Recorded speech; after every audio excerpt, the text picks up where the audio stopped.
Tonight on Cronkite News, learn how a team of frontline health workers are joining together to fight against COVID-19 in the Valley. Plus, with the rising popularity of electric vehicles, lawmakers are looking for ways to update the infrastructure to keep the charge going. And later, we break down the intersection of Black culture and popular music. Cronkite News starts now. Good evening and welcome to Cronkite News on Arizona PBS. I'm Raina Preciado. And I'm Mitchell Zimmerman. Thank you for joining us. Valleywise Health in Phoenix is now receiving the help of U.S. Navy personnel in the ongoing fight against the COVID-19 pandemic. Cronkite News reporter Madison Thomas is at one Valleywise facility now. Right now, there are over 1,200 military personnel working alongside healthcare workers across the country. Last Wednesday, 7 members of the U.S. Navy arrived here in Phoenix. The Federal Emergency Management Agency and the state requested assistance for support in handling COVID cases. After arriving last Wednesday, the team became fully operational on Friday and is currently slated to be here for 31 days. The state saw its peak in case numbers in mid-January during the latest surge. And while we have seen a decrease in percent positivity, COVID is very much still here. We still see positive COVID tests. We still see individuals that are coming in complaining of symptoms, complaining of having that COVID-19 disease around this. What has truly helped us is all of your efforts to continue to have our folks, follow those safe practices. Our medical knowledge and experience, coupled with that of the Valleywise hospital staff, will prove invaluable as we work to tackle the massive residual burden of COVID-19 pandemic on the hospital and the local community, and assist in providing care to those who need it. Dr. White says they are grateful for the relief and the much-needed support for their staff. In Phoenix, Madison Thomas, Cronkite News.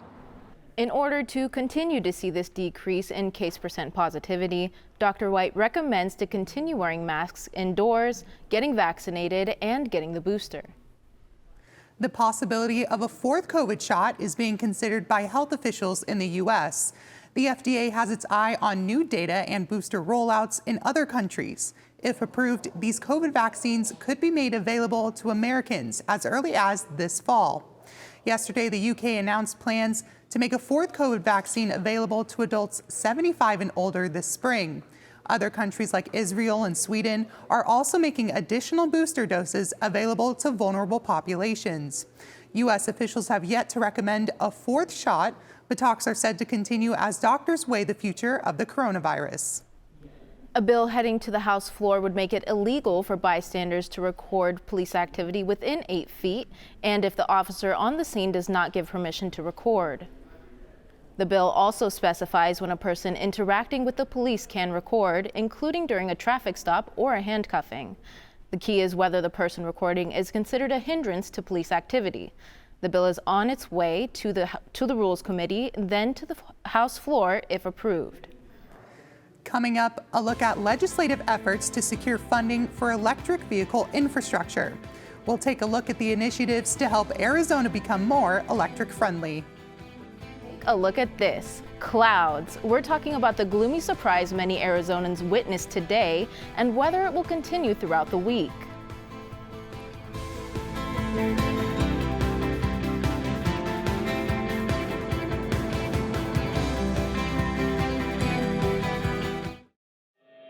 Cronkite News is more than your local news station. Through our innovative ideas, we create new ways to connect with our viewers and have their stories be heard. Our cutting-edge technology allows us to take a deeper dive into seeking the truth and delivering new perspectives.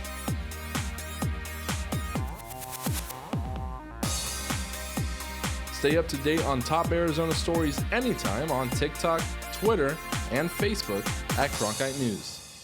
It's prime time on your time. Watch Prime Afternoons every weekday on Arizona PBS. Did you miss a show in the evening? Then catch up on Prime Afternoons, your favorite dramas. No more bloody heroics. Antiques Roadshow. Really? Nature and Nova.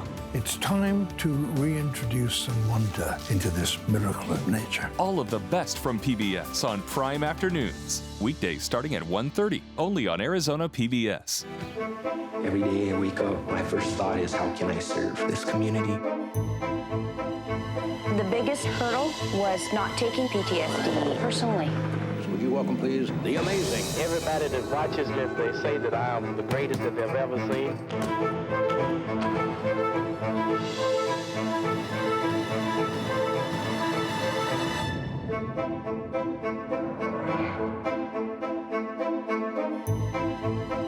Here we go. Lights up. Whoa.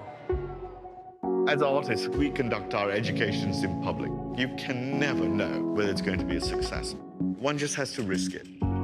It's you and the work and the place. It's a very particular relationship. Here's our lens. Tell us what you think. Friday night at 9 on Arizona PBS. When you're driving on the road, you've probably seen more of those blue license plates with clouds on them.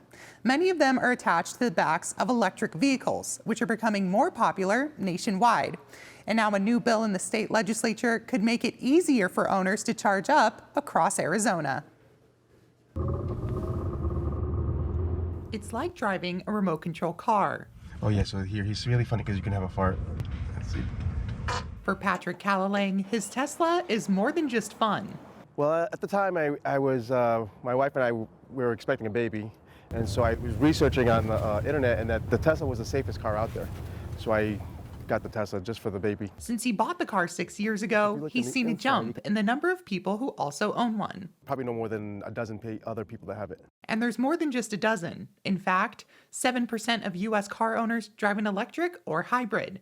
Senator Victoria Steele of Tucson says Arizona is experiencing a wave of new electric cars. We've been hearing about the tsunami of electric vehicles. It's coming and it's going to be here. Prepare for it. Well, I'm here to tell you it's already arrived. Senator Steele sponsored Senate Bill 1152, which hopes to tap into the bipartisan infrastructure law to build electric vehicle charging stations across the state.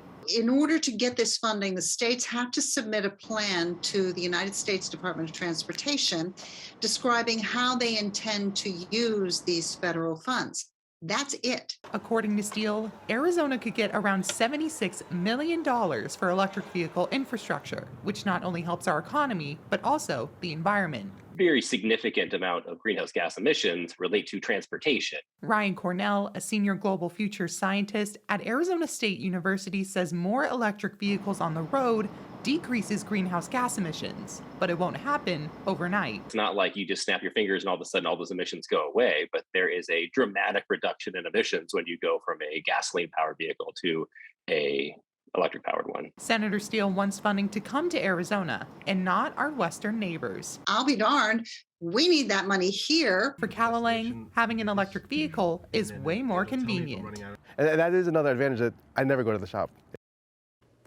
Another bill sponsored by Senator Steele would set aside $500,000 from the state's general fund for electric vehicle charging stations at state agency buildings. The bill passed out of the Appropriations Committee on a 7-3 vote. If you opened your window this morning and were surprised to see a blanket of gray clouds overhead, you most likely weren't alone. Take a look at this time-lapse scene outside our newsroom today. The sky was thick with dark clouds for the majority of the day, with some peaks of sun shining from time to time. Overnight, this dark blanket of clouds rolled in right over the valley. These clouds followed a week of high winds and some temperature drops throughout the valley. While some disliked the gloomy weather, others were thrilled to see this overcast sky. Speaking of which, those clouds are bringing some more intense weather to the northern part of the state. Andrea Villalobos has more from the Cronkite News Weather Center. Good evening, Arizona. As you can see, tomorrow we have a big storm system coming in. As you can see, Payson, Sedona, and Flagstaff are all going to get hit with some heavy snow, as well as Phoenix. Here we're going to see some precipitation coming in, probably in the form of rain. But tomorrow, also in that commute home in Tucson around 6 p.m., you can see that precipitation comes in. And in those higher parts of elevation, probably in the mountains in Tucson, you will likely see that in the form of snow. But around the evening time of Thursday, you can see that that will clear up, and around the state, you really see that storm system go away. In northern Arizona, please be sure that you are taking care when you're driving up there on the I-17 towards Flagstaff around mile marker 270 is where those winter conditions will really start to take effect. So please make sure you're preparing by bundling up, having a winter kit in your car, and driving with caution. As you can see, Prescott, Sedona, and Flagstaff are really going to get hit with those winter conditions. 8 degrees is that low in Flagstaff, so make sure you're bundling up when you're up there. Our high temperatures here in the valley are definitely not going to be reflecting that. We have 55 degrees here in Phoenix, 61 in Yuma, but again, 37 in Flagstaff, 37 in Sedona, 25 in Flagstaff. So make sure you're bundling up there in the northern parts of the state.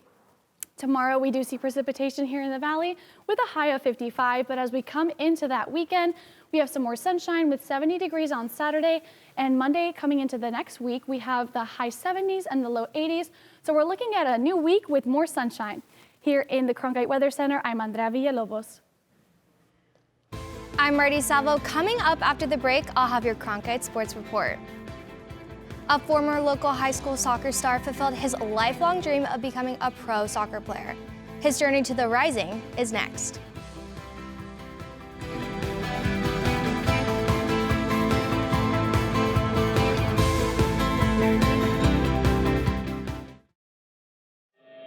Cronkite News is more than your local news station. Through our innovative ideas, we create new ways to connect with our viewers and have their stories be heard.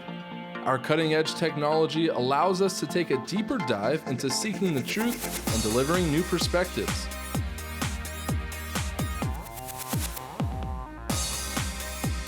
Stay up to date on top Arizona stories anytime on TikTok, Twitter, and Facebook at Cronkite News. It's prime time on your time. Watch Prime Afternoons every weekday on Arizona PBS. Did you miss a show in the evening? Then catch up on Prime Afternoons, your favorite dramas. No more bloody heroics. Antiques Roadshow. Really? Nature and Nova. It's time to reintroduce some wonder into this miracle of nature. All of the best from PBS on Prime Afternoons. Weekdays starting at 1:30, only on Arizona PBS. Every day I wake up, my first thought is, how can I serve this community? The biggest hurdle was not taking PTSD personally. Would you welcome, please, the amazing. Everybody that watches this, they say that I am the greatest that they've ever seen.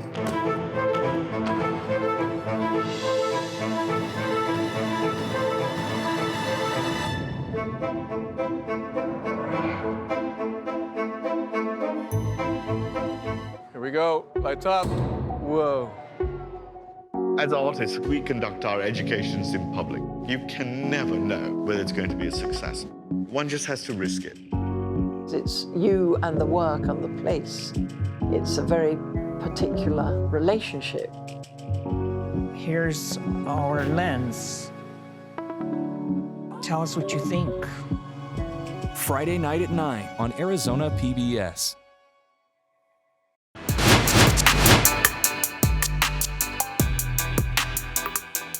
Welcome back to Cronkite News. I'm Marty Salvo, and this is your Cronkite Sports Report. The Phoenix Rising will have several new faces on this team this year. One of them is very familiar to Valley fans. Cronkite News reporter Michael Bosky has more on the former Hamilton star who is starting his pro career with his hometown team.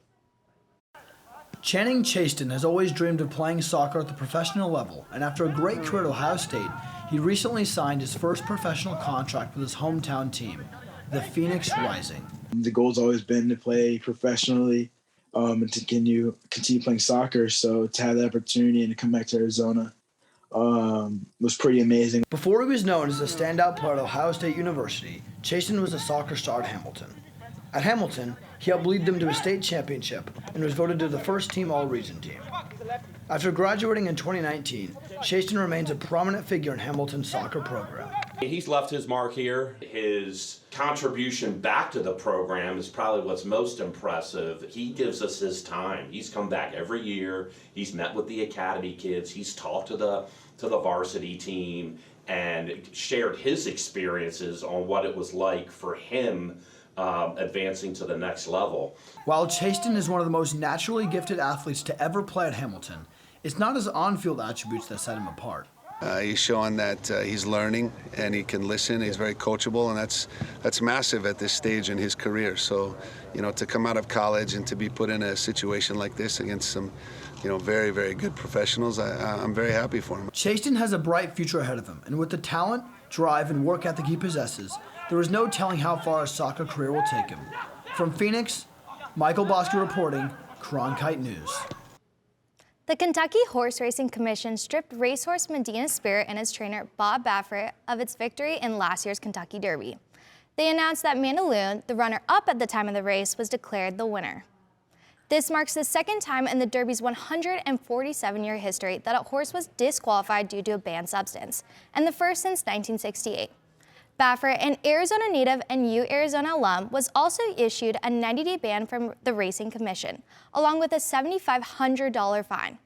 The Hall of Famer is widely considered the face of horse racing, as he won 6 previous Kentucky Derbies along with 2 Triple Crowns. The Sun Devils are looking to make a splash during this week's Pac-12 championship. The men's diving team travels south to Tucson, and the women's swim team goes north to Seattle. The tournament spans 4 days, beginning tomorrow on the 23rd and finishing up on the 26th. After ending the season on a strong note against Arizona, the women's swim team was able to snag their first conference championship appearance in 2 years. ASU men's basketball could not pull off another upset against UCLA. The 12th-ranked Bruins beat the Sun Devils by 14th last night in LA. That's all for today's Cronkite Sport Report. Back to you, Raina and Mitchell. We want to wish everyone a happy Tuesday. Google gives you a confetti shower of twos when you search today's date. Today's date is a ubiquitous palindrome, reading the same both forwards and backwards and in all countries. Some countries follow the day, month, year format. The last time this happened was November 11th, 2011. And although everyone seems to be feeling excited about today's date, with the repeating twos all happening on a Tuesday, we can expect other palindrome days to happen throughout the remainder of February. That's it for Cronkite News tonight. Thanks for joining us. For top Arizona stories anytime, go to cronkitenews.azpbs.org.